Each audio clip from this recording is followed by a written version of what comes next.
Bienvenido una vez más a CIP Noticias, administrador. Hoy tenemos mucho que contar. Bastante. Ajá, vamos a hablar un poco de las operaciones del Canal de Panamá, lo que se espera para este año, un año que tiene sus retos. También vamos a hablar de uno de los componentes más importantes, el agua, y los nuevos proyectos del canal, que está unido al tema de sostenibilidad, ¿no? Ciertamente. Bueno, bienvenido. Muchas gracias. Bueno, sobre resultados del Canal de Panamá, definitivamente que los resultados del Canal de Panamá son buenos. Lo que sí estamos observando, y que es un tema que hay que prestarle mucha atención, es que el tonelaje que transita por el Canal de Panamá ha venido disminuyendo. Nosotros habíamos hecho un presupuesto con una estimación de aproximadamente 512 millones de toneladas canal de tránsito para el año. Y de una manera muy consistente a lo largo de los primeros 4 meses de operación hemos tenido tránsitos por el orden de 1 millón de toneladas por debajo de lo que nosotros habíamos planificado, así es que ya llevamos acumulado algo así como 4.8, casi 5 millones de toneladas de tránsito por el canal por debajo. Esto afecta a varios elementos. Esto afecta en la tasa del derecho por tonelada que recibe el gobierno central, que es un gasto directo de nuestra operación. Pero también ha ocurrido un fenómeno diferente, es que tenemos un número de tránsitos mayor y nuestro costo de operación está definido por el número de tránsitos.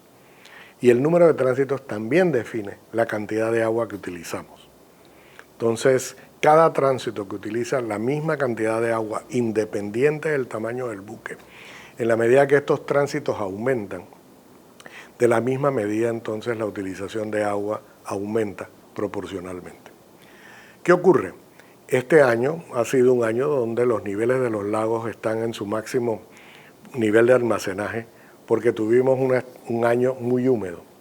Pero siempre tenemos que mantener presente la posibilidad de que el próximo año no sea tan húmedo y tengamos que recurrir a algún tipo de limitación en el uso del Canal de Panamá. Hasta ahora no ha sucedido, gracias a Dios, y seguimos operando a plena capacidad. Tenemos un número de arribos relativamente alto. La fila de espera está allí. Y el próximo tema que vamos a tener que enfocar desde el punto de vista de operaciones es cómo reducir esa fila de espera que mientras está esperando emite dióxido de carbono y que para nosotros en el programa nuestro de reducción de la huella de carbono tenemos que hacer y movernos hacia la posibilidad de hacer del negocio que sea un negocio justo a tiempo. Tú tienes tanto tiempo para llegar, tienes tanto tiempo para espera e inmediatamente te vamos a dar el servicio. Pero eso está para operaciones posteriores que estamos ya comenzando a definir. Desde el punto de vista de agua, hemos terminado los estudios con el cuerpo de ingenieros. Hemos comenzado a establecer algunos proyectos dentro del programa de inversiones que estamos revisando en la actualidad de cara al presupuesto para el año fiscal 24, que comienza el 1 de octubre. Entre ellos estamos incluyendo mover la toma de agua cruda de la planta potabilizadora de Miraflores más al norte para poder utilizar de manera más permanente las tinas de recirculación de agua de la esclusa de Cocolí. Al hacer eso ahorramos agua, aunque tenemos un elemento adverso que es la intromisión de agua salada, que es algo que tenemos que trabajar. Así que desde el punto de vista de sostenibilidad, disponer de fuentes de agua es crítico. Entonces, una vez que terminamos este primer proyecto, hay varios otros proyectos que estamos considerando. Estamos considerando profundizar el cauce de navegación, que es una tarea larga y lenta porque no podemos interrumpir el tráfico. Y estamos considerando hacer alguna segmentación del lago para poder cambiar la capacidad de almacenaje del lago Gatún y poder seguir utilizando el lago como estos lagos segmentados como reguladores de la cantidad de agua que está en el lago de navegación. Pero eso es lo más importante que tenemos en el tema de agua. Pero esos serían algunos paliativos, ¿no? Porque la solución mayor que la que necesita el canal todavía no está definida, ¿no? Tenemos muy buenas ideas. El tema es que ninguna decisión, y veamos, es decir, la urgencia del tema de agua se manifiesta en el canal de Panamá primero. En otras palabras, porque la escala y el volumen de agua que utiliza el canal es tan grande que obviamente la carestía de agua dulce nos afecta a nosotros primero. Pero el tema de agua es un tema nacional. En realidad es de dónde vamos a suplir agua para consumo humano, para toda la población. Por ejemplo, las necesidades de agua en el oeste de Panamá, Chiriquí, Bocas, son totalmente diferentes a las necesidades de agua que están en el área metropolitana. En las áreas de las provincias de Veraguas, Azuero, Coclé, Chiriquí, Bocas, el tema es un tema inminentemente agrícola o agropecuario. Por supuesto que está el consumo de agua potable para consumo humano, pero es inminentemente un tema de riego y capacidad hídrica para poder mantener la agricultura y nuestra actividad primaria. En el área metropolitana, el tema es cómo compite el consumo humano con las necesidades de agua del canal, que es totalmente diferente.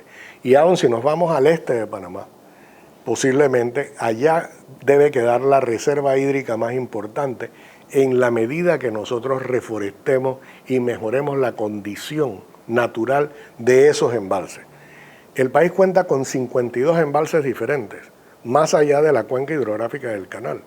Y tenemos como país que estudiar, entender y decidir sobre la posibilidad del uso de todo este recurso hídrico que, como apunta la última conferencia de Naciones Unidas sobre el tema de agua la semana pasada, este es un tema crítico para la humanidad. Sí, volviendo un poco al tema de los ingresos, que va muy ligado también porque definitivamente el tema de agua puede afectar los ingresos del canal. Usted mencionaba que ha tenido menor tonelaje, que se espera. Primero, ¿por qué se está dando esto? Para explicarlo. Y luego, ¿cómo afecta esto directamente a, digamos, a los estados financieros, por decirlo, del canal y a los aportes que tiene que dar finalmente el canal de Panamá al estado panameño? La afectación al negocio de un volumen de tráfico menor directamente a los ingresos del gobierno central lo afecta por el derecho de tonelada neta. Menos toneladas transitando, se recibe menos ingresos directos al canal de Panamá. Desde el punto de estado de resultados, el canal de Panamá se mantiene dentro de su presupuesto desde el punto de vista de ingreso neto. Nos favorecen algunos elementos que compensan la disminución en el tonelaje. Hemos tenido mayores ingresos en términos de subasta por tráfico, hemos tenido mayores ingresos en nuestra cartera de inversiones de la liquidez de la compañía porque las tasas de interés están subiendo, pero esas tasas de interés que están subiendo también están introduciendo elementos de recesión económica en otras partes del mundo. Así es que esos elementos de recesión económica afectan el volumen de comercio internacional y en consecuencia afectan el volumen de tráfico por el canal de Panamá. La guerra de Ucrania continúa, así es que hemos perdido un volumen importante de tráfico de gas natural licuado que transita por Panamá hacia Asia. Los precios de estos productos han disminuido dramáticamente, así es que ya hemos aparentemente pasado ese cenit de precios que tenía el gas natural licuado y otros derivados de petróleo, y los precios se están estabilizando a niveles que parecieran ser de más largo plazo. Quizá con eso, entonces vuelva a haber un flujo de estos productos de vuelta de Estados Unidos hacia Asia. Definitivamente que en Estados Unidos hubo una acumulación de inventarios importantes ante el riesgo de no saber cómo iba a seguir la manufactura procedente de Asia. Así es que en la medida que estos inventarios se han ido agotando, entonces ha tomado mucho más tiempo poder restituir estos inventarios, y ante la amenaza de que todos los subsidios que se otorgaron con COVID ya no van a estar allí, el poder adquisitivo del principal mercado de consumo, que es Estados Unidos, ha disminuido, y por eso posiblemente el impacto aquí por el canal de Panamá. Pero nosotros seguimos con una visión de largo plazo.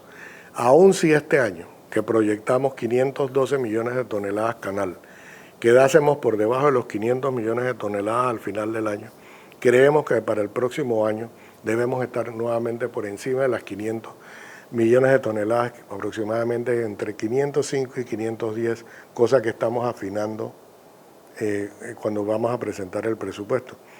Pero sin duda que los mercados reaccionan a condiciones que están totalmente fuera de nuestro control, y eso es la gestión administrativa del canal, de mantenernos dentro de nuestros niveles de gasto, ejecutando nuestro programa de inversiones es crítico. Ustedes cuando hicieron el ajuste de peaje, manifestaron que iban a tener ciertos ingresos adicionales de allí. ¿Esto está compensando un poco esta baja en tonelaje? Pero al principio no era lo que se esperaba, ¿no? Sino que esto ayudará a aumentar los ingresos. Sí, pero aún si bien el tonelaje ha disminuido, nuestros ingresos están en línea porque efectivamente la nueva estructura de peajes nos va a ayudar a eso. Y eso estaba considerado en lo que estamos haciendo. Lo que hemos encontrado son dos fenómenos muy buenos que sostienen, digamos, la teoría económica. El primero es que dentro de la estructura de precios, nosotros hicimos 3 tramos de precios. Un precio base que está vinculado a qué esclusa utilizas. Ese es un proxy para ver cuánta agua estás utilizando. Entonces, claro, en la NEO estamos haciendo algo en el orden de 300.000 balboas de cargo fijo. En la Panamax tenemos 100.000 balboas de cargo fijo. ¿Por qué? Porque el nivel de utilización de agua dulce en la esclusa NEO es más alto antes de aplicar las tinas de recirculación de agua que en la Panamax. ¿Qué ha propiciado eso? Que ha habido un cambio en el tipo de buques que se desplazan por Panamá. Y ha habido un aumento que aumenta el número de tráfico de la esclusa NEO a la esclusa Panamax, especialmente en portacontenedores, que apoya la posibilidad de llegar a puertos más pequeños en los Estados Unidos con menos congestión. Entonces el mercado está respondiendo a la estructura de precios, pareciera. El otro tema, ¿Respondiendo positivamente? Respondiendo como uno quisiera que respondiera. Okay.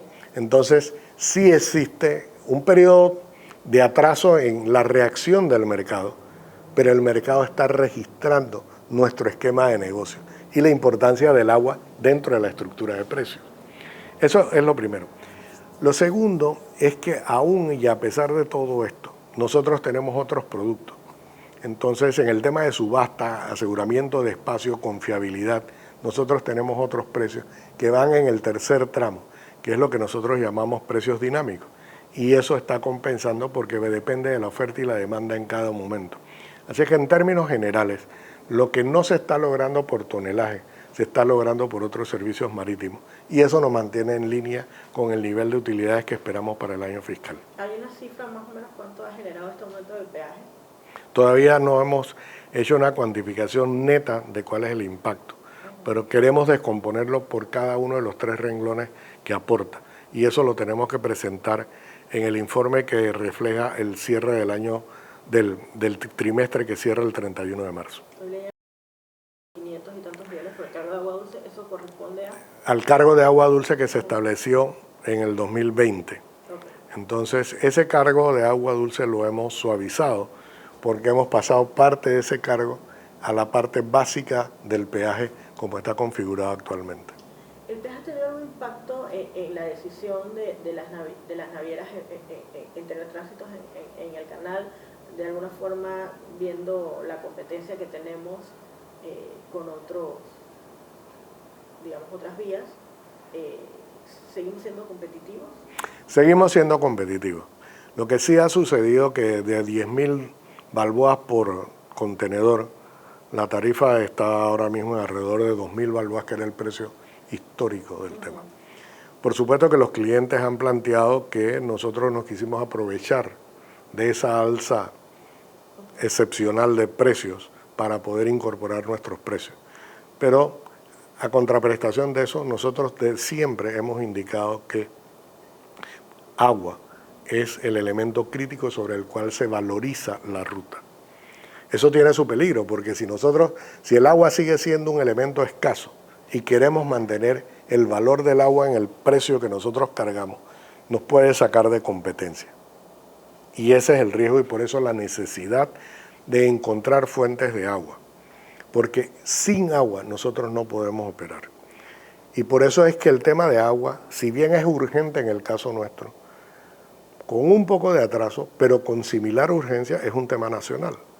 Así que si el país pudo ponerse de acuerdo para la ampliación del Canal de Panamá, eventualmente va a tener que ponerse de acuerdo en cómo vamos a manejar el tema del agua. Y yo creo que eso es importantísimo. Antes de seguir con el tema del agua, que me interesa desarrollar un poco más para terminar el tema de la misma operación, ¿ve algunos retos adicionales a los que ya se tienen? Por ejemplo, el conflicto entre Ucrania y Rusia se mantiene, ¿no? Eso sigue teniendo quizás, no sé si ya ha disminuido la tensión en los efectos o se ha estabilizado, no sé, pero ¿cómo lo ustedes han visto? ¿Qué nuevos retos ustedes pueden ver en el desarrollo de este año, ¿no? Hay dos amenazas por lo menos visibles. La primera es que nosotros mantenemos una vigilia permanente sobre los buques que se ordenan para fabricación. Por ejemplo, el canal y su ampliación, que fue orientada particularmente para el tráfico de buques portacontenedores. Hay un elemento importante de la capacidad de contenedores en el mundo marítimo que está dirigida a buques que no van a pasar por el Canal de Panamá. Eso significa que a la vuelta de 5 años, adicional al Ever Given famoso que operó por el Canal de Suez e interrumpió su tráfico, va a haber buques de una escala mayor a la escala prevista en la ampliación del Canal de Panamá. Y que eso está representando un porcentaje importante de todas las órdenes de fabricación que se están dando en este momento. Entonces nosotros vigilamos eso porque eso es un indicador de avanzada de hacia dónde va el mercado y ya indica la decisión del naviero de hacia dónde va a desplazar su buque. Así que esos buques están diseñados para no transitar el Canal de Panamá. Bien, ese es el primero. Más recientemente, la semana pasada, el gobierno mexicano anuncia que ha llegado a un acuerdo para hacer un gasoducto para mover gas natural licuado y establecer una terminal en el Pacífico mexicano. Lo interesante, tanto en el caso del transbordo de contenedores por Tehuantepec, como este anuncio que hace México, es porque nosotros vamos a evitar el Canal de Panamá. Entonces, uno no puede tomar con ligereza ese tipo de anuncios, porque de la repetición de ese anuncio va a crear una conciencia distinta. Y por eso es que tenemos que salir al paso de dar certeza de que vamos a tener agua para poder asegurar la confiabilidad de la ruta. Las otras rutas no utilizan agua. Entonces están más cerca a los mercados posiblemente de maquilación. Todo lo que se habla de traer parte de la producción asiática más cercano al mercado de consumo final pasa por esos elementos. Y esas son amenazas reales que tiene el Canal de Panamá a mediano plazo. Aquí la palabra clave es agua, porque si no se tiene agua, no podemos ampliar el canal, que según lo que le entiendo es, ya tenemos que estar viendo a una nueva ampliación, porque los buques no van a caber, pero necesitamos primero solucionar el tema del agua, ¿no? Si pudieras hacer una nueva ampliación, la pregunta va a ser, ¿y de dónde proviene el agua? Es decir, el agua representa un elemento limitante a la capacidad de este país hacer valer su ruta.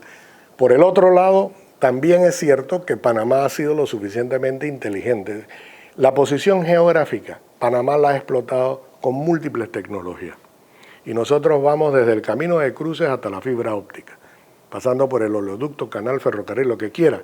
Pero ha sido la adaptación de nuevas tecnologías al uso de la posición geográfica. Y ese va a ser el reto que Panamá va a tener que enfrentar más temprano que tarde. Porque una vez que la decisión del naviero o la disponibilidad del gasoducto estén, eso nos va a quitar negocio o nos va a limitar la capacidad del Canal de Panamá a seguir creciendo. Y una vez que un negocio deja de crecer, generalmente retrocede. Y eso es lo que tenemos que evitar a toda costa. Entonces, de nuevo, necesitamos mirar hacia una futura ampliación teniendo en cuenta que necesitamos agua para esto. tenemos que aumentar la capacidad operativa del canal de alguna manera dentro de las limitaciones que el agua establece.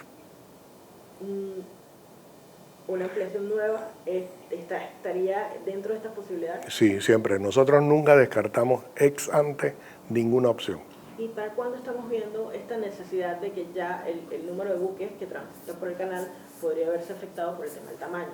Que era, digamos, un dolor de cabeza que nos quitamos hace un par de años, pensamos nosotros, ¿no? Con la presión. Eso nos iba a hablar en un rato. Bueno, del 16 que inicia la operación de la esclusa Neo, posiblemente va a tener 16 años de capacidad. Nosotros estamos operando muy cercano a capacidad y tenemos que encontrar formas de mejorar el uso de la ruta panameña para poder asegurarle a nuestros clientes que vamos a estar a tiempo, que los tiempos de espera son más cortos, de que efectivamente entendemos la necesidad del cliente para poder darle un mejor servicio. Si no, va a optar por una ruta diferente. El gas se había convertido en un segmento importante para el canal, que no estaba previsto en la ampliación, pero que ahora sí. Este gasoducto, ¿cuánto nos quitaría de este pastel del mercado, ¿no? No sabemos si nos quita parte del mercado ya actual o captura parte de la capacidad adicional que está generando Estados Unidos para exportar. Entonces, nosotros estamos siguiendo ese mercado de energéticos con mucho detenimiento. Usted planteó que este tema del agua no es solo un tema del canal, es un tema nacional. Sí. Esto es un llamado a sentarnos, a decir qué vamos a hacer, gobierno, canal, sector privado, también, que me imagino que es importante en esto. Yo creo que no se puede excluir a ningún panameño de esta discusión. Hay que iniciar esta discusión. ¿Quién es el llamado a decir, bueno, tenemos que sentarnos, viendo las experiencias que tenemos con, por ejemplo, un problema tan importante como el de la Caja del Seguro Social, que no hemos logrado nada? ¿Cómo hacemos para también decirle, señores, este tema también es importante, necesitamos sentarnos y necesitamos buscar una solución? ¿Quién levanta la mano ahí y dice, vamos a empezar? El ser humano tiende a esperar al último momento para poder afrontar las cosas que son más retadoras y más difíciles. Nosotros no quisiéramos llegar a un punto de criticalidad. Nosotros quisiéramos tener suficiente holgura para considerar todas las posibilidades y que los panameños entiendan que eso es así. Nosotros no queremos llegar a un conflicto filosófico sobre agua para los panameños o agua para el comercio internacional. Pero es que sin el comercio internacional los panameños no solo nos vamos a quedar sin agua, sino nos vamos a quedar sin otras cosas, ¿no? Entonces, es muy rápido para algunas personas llegar a ese nivel de conflicto y escaparnos de efectivamente ver la realidad de la que tiene. Es decir, la persona que fumó por 20 años, que se le dijo, ojo, se le hace crítico cuando le diagnostican el cáncer de pulmón. Nosotros no queremos llegar a ese diagnóstico, pero no quisiéramos decir en algún momento, ¿saben una cosa? La capacidad del canal solo aguanta hasta tal año. Tenemos esa cifra, esa fecha de decir, señores, tenemos capacidad hasta tanto, si no se, o sea, planteándolo así, si no hacemos nada y nos quedamos como estamos, con estos proyectos que usted mencionó, que son más que nada un poco paliativos, por llamarlo así, no le dan esa holgura que necesita el canal para estos dos retos o estos retos más que se enfrentan. ¿Hasta cuánto estaríamos? ¿Cuál es nuestra fecha? A principios de la década de los 30. O sea, que nos quedan un par de añitos, ¿no? Claro. Construir y si vienes desde esa fecha hacia acá, ¿cuándo tienes que tomar la decisión? Muy pronto. Ciertamente no es la decisión, oye, ya tienes la condición de salud que no te permite seguir. Es cómo vas a prevenir que esa condición no llegue. Y esa es la discusión que el país va a tener que enfrentar y debe ser parte de la discusión sobre la cual nosotros tomemos una decisión. O sea, ya debemos empezar a hablar de esto. Yo creo que desde el año 2020, con la sequía del 19-20, que manifestó claramente que la tendencia está, que la volatilidad está, que aún con el cargo por agua dulce no se corrige tan dramáticamente la demanda. El impacto del cargo por agua dulce lo estamos comenzando a ver ahora en la nueva asignación de flota y buques. Pero el mundo sigue caminando, el mundo va a tomar una decisión con Panamá, sin Panamá o a pesar de Panamá. Entonces, cuando ese punto llega, lo que estamos diciendo es, señores, va a llegar un momento donde aquí vamos a entrar en una situación un tanto más crítica. Y no es que no exista conocimiento o tecnología, muchos de los problemas que nosotros enfrentamos se han resuelto en otras partes. La tecnología existe, la capacidad existe. Nosotros acabamos de regresar de la Conferencia de Naciones Unidas del Agua. Y le pongo otro ejemplo. Tome el río Nilo.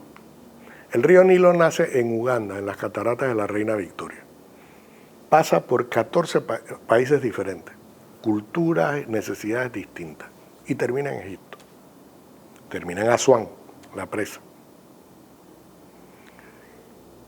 Ponerse de acuerdo 14 países por el mismo recurso hídrico es un problema mayor. Alemania tiene el Rin, que está sufriendo disminuciones de volumen de agua. Eso afecta todo su comercio interno europeo.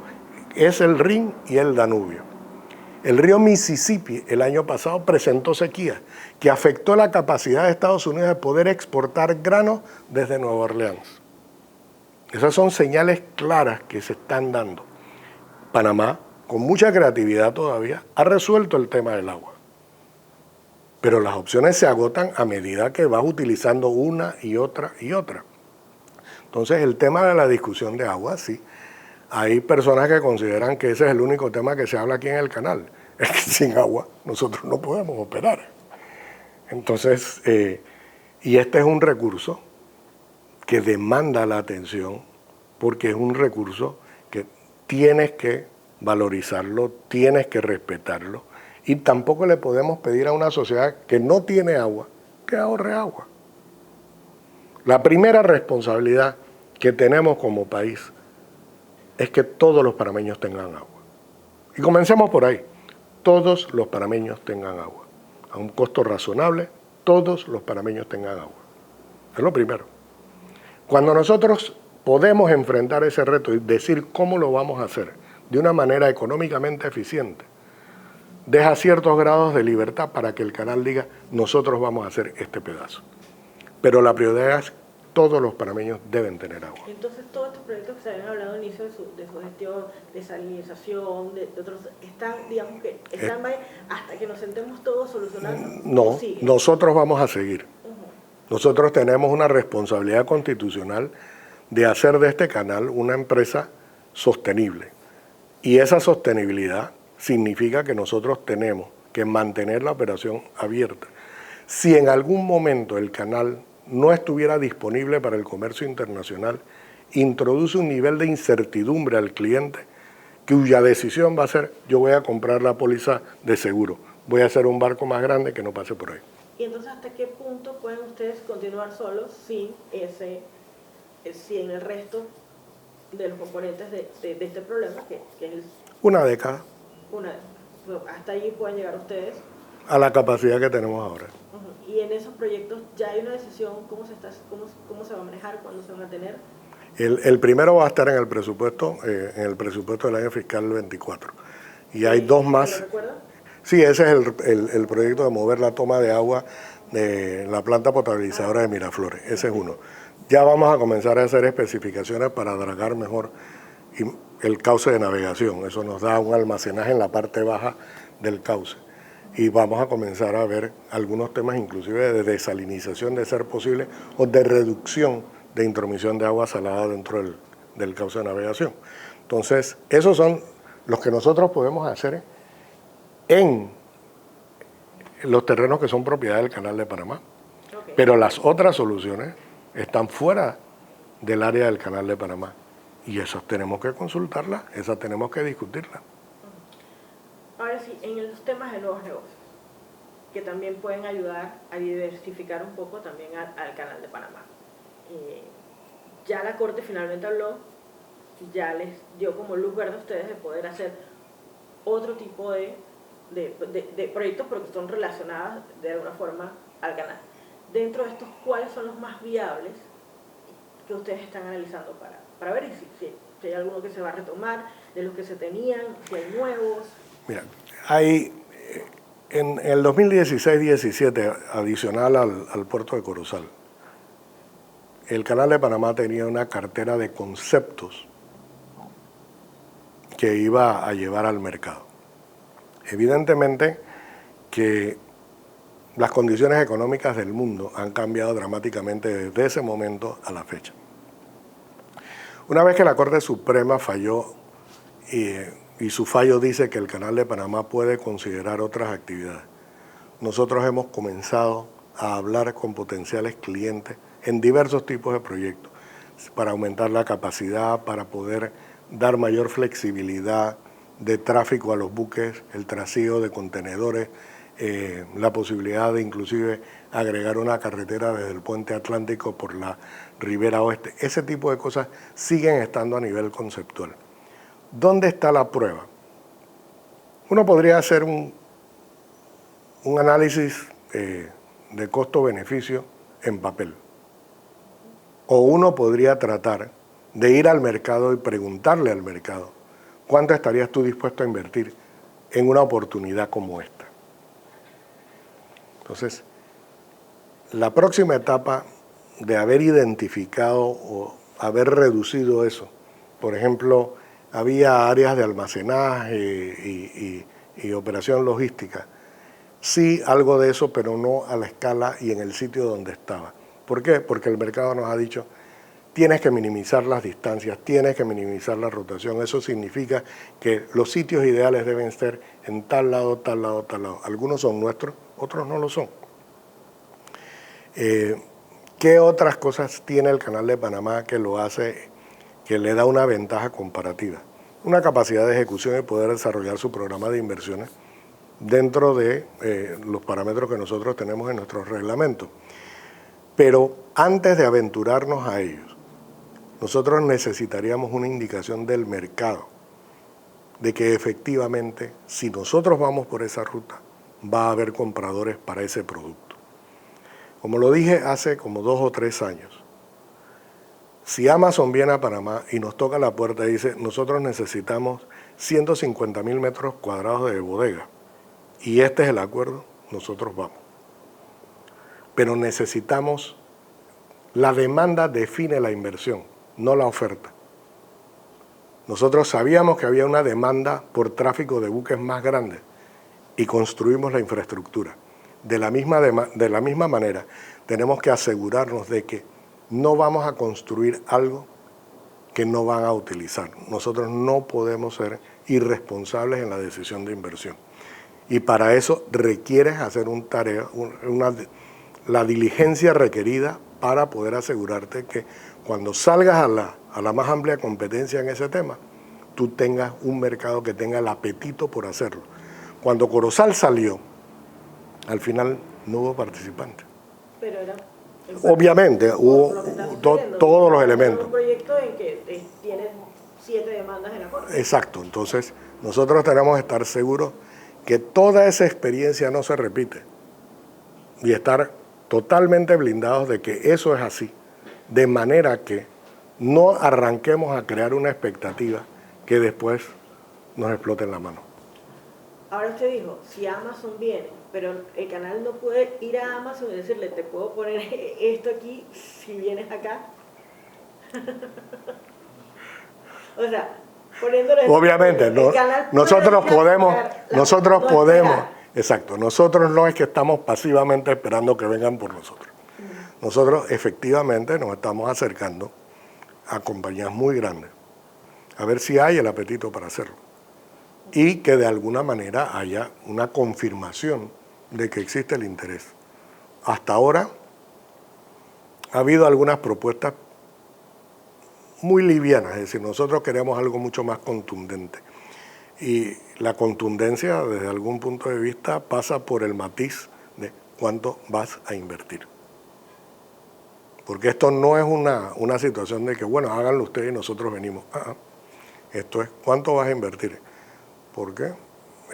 esos son mercados totalmente diferentes y donde hay una asimetría, donde ellos tienen un conocimiento mayor del mercado que nosotros. Entonces tenemos que ver cuáles son nuestras limitaciones. Nosotros tenemos la posición, los activos, la estructura, pero ellos tienen el cliente, el mercado final. Entonces ese balance es importante. Y por el lado del gas, tener una terminal de gas, que se había hablado, creo que AES ahí sí se ha estado como tocando la puerta, como ver qué se pueden hacer. Ellos están tratando de hacer de su terminal de gas un centro de distribución, y me parece muy bien. Nosotros creemos que eso le agrega valor a la ruta, y en la medida que le agrega valor a la ruta, nosotros también nos beneficiamos. Una vez más, no se circunscribe solamente a lo que el canal puede hacer, es un reto a la capacidad y a la voluntad de los panameños de poder ir al próximo nivel. Entonces, en este mercado donde lamentablemente mucha gente está pasivamente esperando de que se resuelva, nosotros estamos trabajando para resolvernos. Viendo el tema también de lo que puede hacer el canal, sé que no le compete solamente a ustedes, pero ahora cuando se habló mucho del nearshoring, venía usted incluso hablándolo antes de llegar de moda, pasa la pandemia, todo lo que está pasando, y yo no sé si, a lo mejor yo no me he dado cuenta, pero veo muchas noticias, todo lo que ha aprovechado México, Costa Rica también. No me queda claro qué tanto nosotros lo hemos aprovechado, porque éramos los llamados a tener todas las posibilidades aquí de beneficiarnos con el nearshoring, ¿no? No sé qué tanto ha llegado y qué tanto ustedes pueden hacer desde el Canal de Panamá para propiciar aún más esto. El país enfrenta varios retos en ese sentido. Uno, disponer de capital humano, de personas con entrenamiento, disciplina para poder hacer estos tipos de... Estás compitiendo globalmente, no estás compitiendo con el vecino aquí de la tienda de al lado, estás compitiendo globalmente. Y esos estándares de producción son altos. Y aquellos países que pueden demostrar que pueden hacerlo, o que tienen una ventaja por la proximidad al mercado, que es el caso de México, le sacan partido a esa ventaja que tienen de estar más cerca del mercado final. Ciertamente. ¿Qué puede hacer Panamá en ese sentido? Indudablemente que los productos que nosotros podemos manejar tienen que ser de una tecnología básica, no puede ser vamos a armar computadoras, celulares, alta tecnología. Tiene que ser algo mucho más básico. Los países crecen de temas que tienen una tecnología relativamente sencilla a temas más sofisticados en materia de tecnología.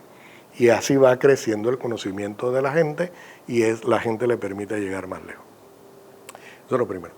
Lo segundo, también hay otros elementos intangibles, es decir, cuáles son los otros costos indirectos que te impone el país.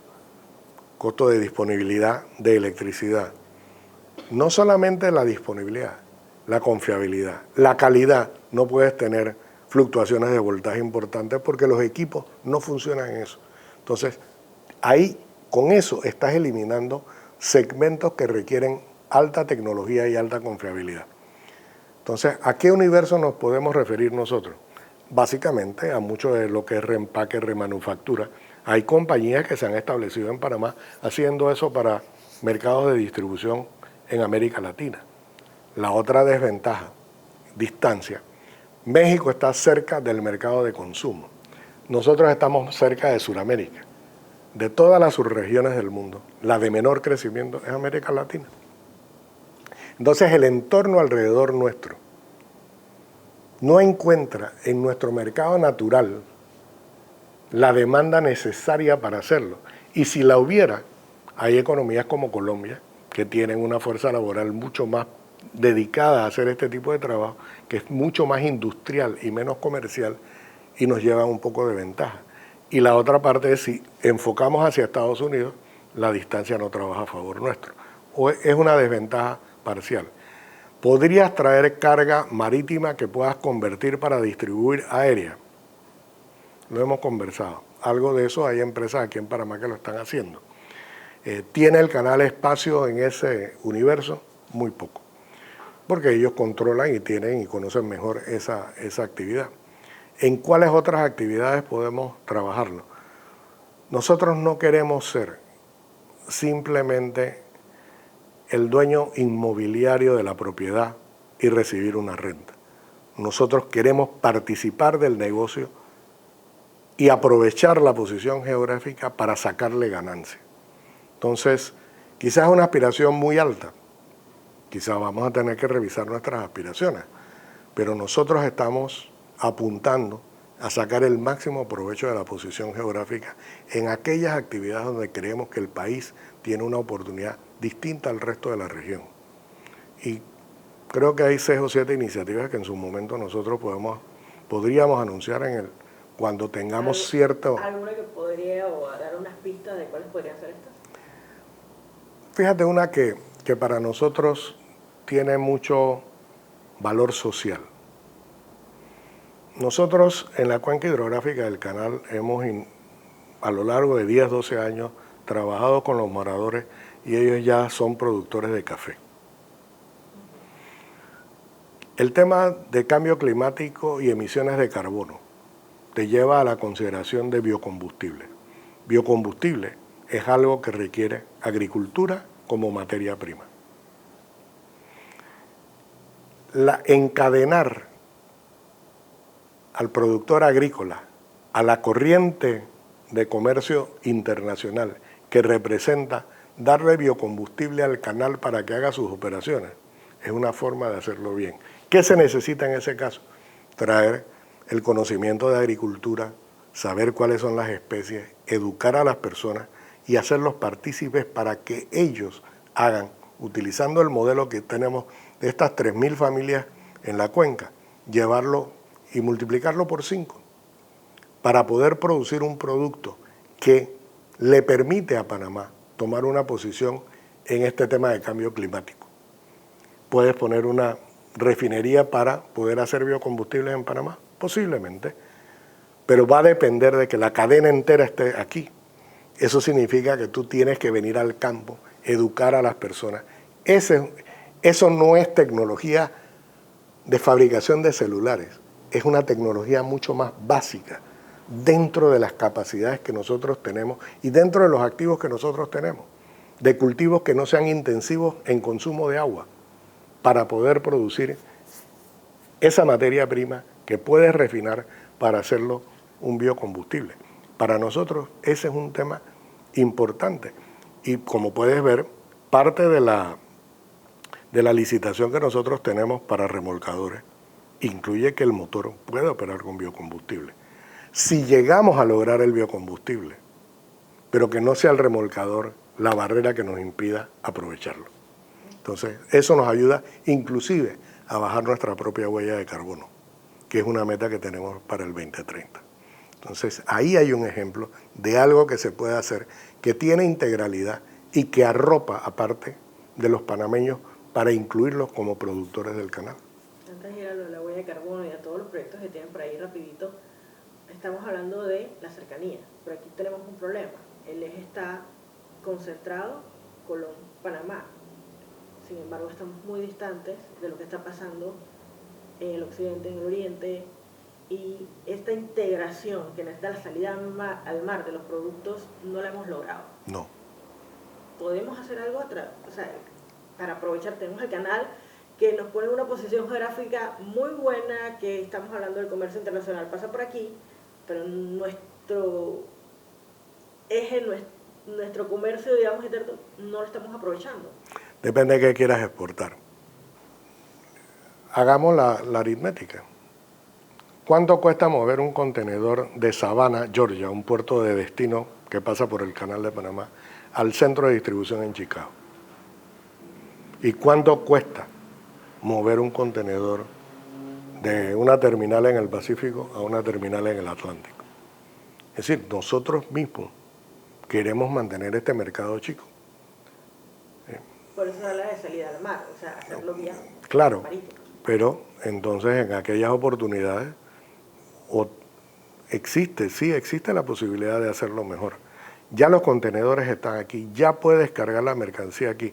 Necesitas hacer la producción, hacer el control de calidad, asegurarte de que el producto tenga calidad exportable y si eres exitoso, puedas enfrentar el volumen que te van a pedir. Los caficultores de tierras altas lo hicieron y tienen un producto altamente exquisito que es de boutique.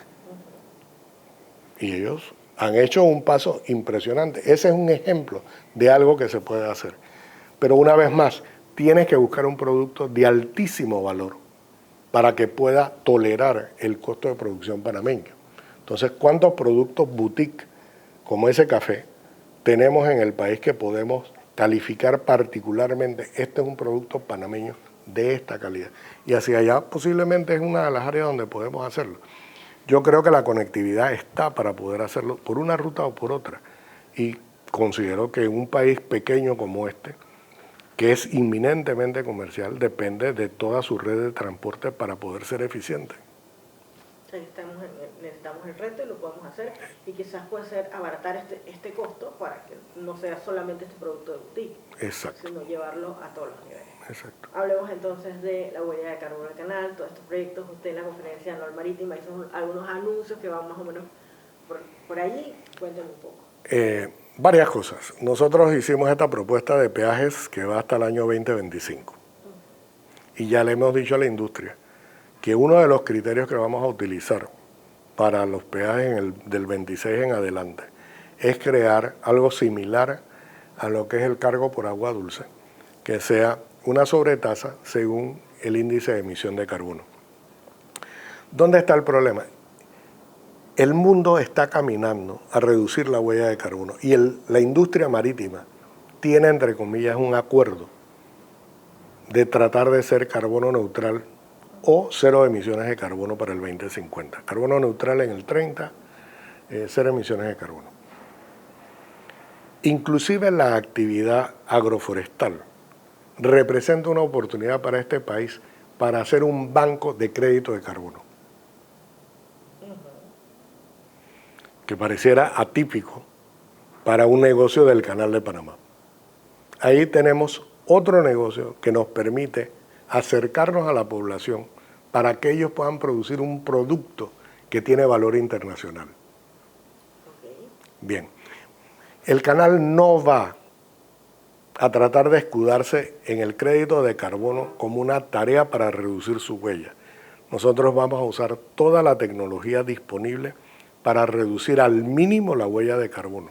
Y la parte que no pueda ser reducida razonablemente, podemos invocar el crédito de carbono. Pero la tarea y el compromiso es reducir la huella. Entonces, ¿qué hace eso? ¿Dónde están nuestras emisiones de carbono más importantes? En nuestras plantas de generación eléctrica, que son térmicas, cuando se despachan. En el equipo flotante que utiliza el Canal de Panamá, que utiliza combustibles fósiles. Y por tercero, que es la más chica, es la parte del parque automotriz. El parque automotriz tienes que verlo como movilidad eléctrica. Eso es un tema. Lo que ya estamos planteando con los remolcadores es qué otro combustible puedo utilizar. Y utilizar una máquina que tenga la flexibilidad para poder moverse de un combustible a otro. Eso reduce la huella de carbono. Así es que si efectivamente nosotros podemos trabajar en la cuenca hidrográfica, en propiedades del canal, para poder asegurar que la materia prima esté, y en otras partes del país, para que esa materia prima pueda ser refinada y convertirse en un biocombustible sin huella de carbono o mínima huella de carbono, Panamá hace un hito en un mercado que también es nicho, es también una boutique. Entonces, desde ese punto de vista nosotros lo estamos viendo. Y para nosotros el reto de neutralidad de carbono es una oportunidad de negocio importantísima, porque el canal tiene la capacidad de poder transferir el costo de proteger al ambiente a su cliente. Y el cliente sabe que lo necesita porque el consumidor final cada vez más está dispuesto a pagar por proteger el ambiente. Entonces, y ya no va a ser una opción. Poco a poco va a dejar de ser una opción. Ya no es la comida orgánica, no, va a tener que ser así. Entonces yo creo que esa es la visión de largo plazo del canal. Entonces en esos elementos creemos que nosotros podemos tener una oportunidad única. Cuéntame un poquito más detalladamente cómo funcionaría el tema del peaje. El tema del peaje, vamos a suponer que, y ahí hay una discusión, es decir, ¿cómo certificamos la huella de carbono del buque? Supongamos que hay una calificación de 1 al 5. Entonces, 10% de recargo si eres 1, 50% de recargo si eres 5. Esa es una regla de 3 rapidita, haciéndolo rápido. ¿Qué es lo que le dice al naviero? Dime tú qué barco vas a traer, pero ya tú sabes qué precio vas a pagar dependiendo de cuánta emisión de carbono. Tú me traes un buque viejo con máquina de diésel pesado, o vas a transitar con diésel sin azufre, posiblemente en 3.5. Ahí vas a tener, como lo viste en el cargo por agua dulce, este es el nivel del lago, esta es la sobretasa. Algún elemento parecido a eso. Lo que pasa es que la unidad de medida no está unificada en el mercado. Y nosotros no quisiéramos establecer esa unidad de medida como algo del Canal de Panamá, sino adoptar algo que la industria acepte. Entonces estamos haciendo varios ejercicios en ese sentido. Pero es un cargo nuevo que te lleva a decir, sí, aquí está, este es el precio. Usted decide qué tipo de buque trae por Panamá. Hay dos preguntas que tengo que son rapiditas nada más de respuesta. Las 500 hectáreas que se le está comprando al gobierno, un poco causó ruido, ¿por qué se está haciendo esto? ¿Hay alguna explicación? Sí. El tema, dos problemas. El Canal de Panamá solo puede hacer inversiones en activos que son propiedad del canal. Okay. Entonces, si vas a hacer una inversión en reforestación, vas a hacer una inversión en ayudar a plantar árboles para hacer materia prima de biocombustible, si tienes que hacer una inversión para que por lo menos tengamos autoridad sobre ciertas parcelas para que no se invadan, para poder asegurar que los caudales se mantienen, que se respete la cuenca hídrica. Porque sí, tenemos responsabilidad de la cuenca, pero no tenemos mandato de ejecución en la cuenca. Somos uno entre varias entidades del Estado. Y mientras nos ponemos de acuerdo, la devastación sigue. Y comparemos las dos riberas. Uno ve la ribera este del canal, con todo el desarrollo urbano que llega prácticamente hasta el cauce. Y todavía tenemos la ribera oeste del canal, que tiene espacios donde todavía se puede hacer mucha protección a la cuenca hidrográfica. Recordemos, la cuenca hidrográfica no es propiedad del canal. La cuenca hidrográfica es un área que se nos ha asignado para que nosotros dictemos las políticas que se van a aplicar ahí. Pero somos uno entre varios. Necesitamos tener más control. Se veía más desde el punto de vista como si el gobierno necesitara una inyección por parte del canal de liquidez por la situación que se estaba dando, más que por una necesidad del canal de tener estas tierras. Siempre el gobierno va a tener necesidad de liquidez. Y no es que el Canal de Panamá estuviera planteando un salvavidas. El salvavidas es para el Canal de Panamá. Nosotros necesitamos proteger los caudales. Nosotros necesitamos crear un área de protección para asegurarnos que todos veamos desde la ventana del apartamento el tráfico del canal. Si eso ocurre, no va a haber agua. Entonces regresamos de vuelta al problema del agua. ¿Cómo hacemos para proteger las fuentes de agua que vierten hacia el cauce del canal?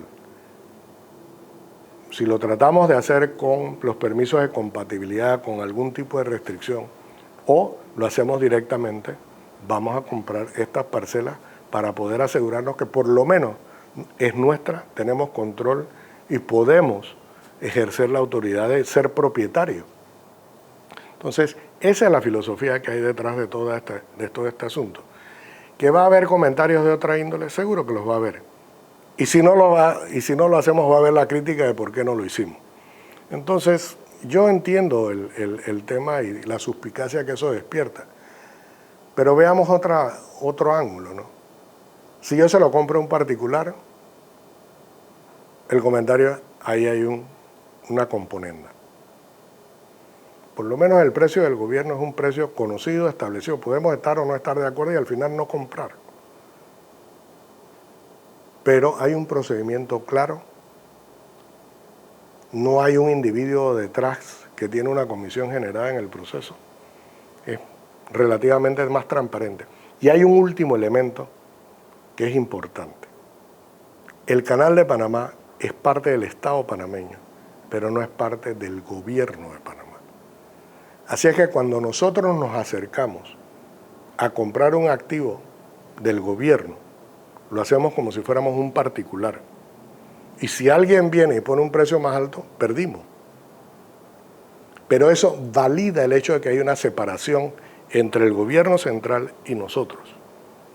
Hay intereses y hay arbitrajes que aspirarían a demostrar que nosotros somos parte del gobierno y utilizar eso como un mecanismo para hacer valer sus reclamos.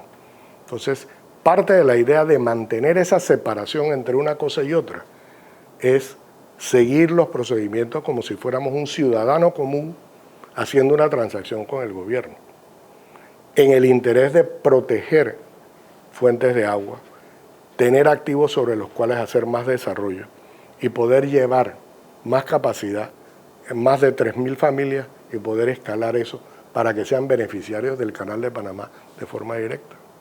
La otra pregunta era relacionada, hemos visto una serie de incidentes últimamente al canal bastante seguido, algunos incendios, los buques, esta situación. La percepción es que han aumentado. Sí, sí han aumentado. ¿Y a qué se debe esto? Hay múltiples razones. Experiencia en la operación, renovación del personal, sistemas que en procesos de falla no fueron probados correctamente. Lo que estamos tratando de hacer ahora mismo es ver cuál es la causa raíz que produce muchos de estos incidentes tomados individualmente. Es decir, qué pasó con los remolcadores, qué pasó en la operación, en la aproximación de Agua Clara, qué está sucediendo en algunos de los incendios, qué cosas estaban documentadas y no estaban documentadas, por qué no se hizo o no tenía sistemas de advertencia de incendio en ciertas áreas que siempre se consideraron que debieron quedar así. Y eso demanda una revisión de la planta y equipo mucho más profunda que el habitual mantenimiento que hace el canal. El canal mantiene para garantizar el funcionamiento. La próxima etapa en ese sentido es el canal mantiene para prevenir eventos. Y eso es un cambio de paradigma que la organización tiene que adoptar. ¿Cuánto le ha costado esto al canal, estos incidentes? ¿Perdón? ¿Cuánto les ha costado estos incidentes al canal? Lo importante ha sido que no ha tenido fatalidades. Eso es lo más importante. Entonces, partiendo de ese hecho, es importante, pero también un poco ¿ha tenido un costo alto en la operación, alguno de los incidentes? Los costos no son relativamente altos, ¿no?